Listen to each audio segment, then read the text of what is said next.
విశ్వాసం ఉంచి నీ జీవితాన్ని ఈ భూమి మీద దేవుడి కోసం అప్పగించుకొని ఈ లోకాన్ని విడిచిపెడితే, అలా కాకుండా నీ కోసం బ్రతికి ఇష్టానుసారంగా బ్రతికి ఒకవేళ కన్ను మూస్తే నువ్వు బయటకు వస్తావు సమాధుల్లో నుంచి. కానీ ఎక్కడికి పోవడానికి తెలుసా? తీర్పు పునరుత్థానం అన్నాడు, నిత్యాగ్ని జ్వాలకి వెళ్ళిపోవడానికి.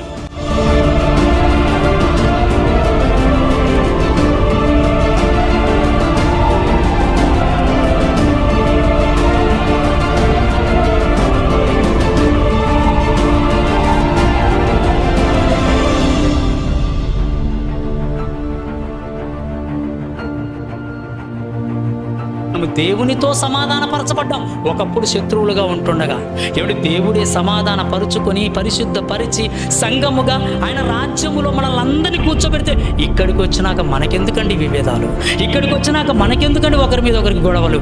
ఇక్కడికి వచ్చినాక మనకెందుకండి ఒకరి మీద ఒకరికి సనుగుళ్ళు? వాటి వలన ఏం సాధిస్తామంటే ఏం సాధించమండి, పాతాళానికి పోవడం తప్ప. వద్దు ప్రియులారా, వాటన్నిటిని విడిచిపెడదాం, ప్రభు వైపు చూద్దాం.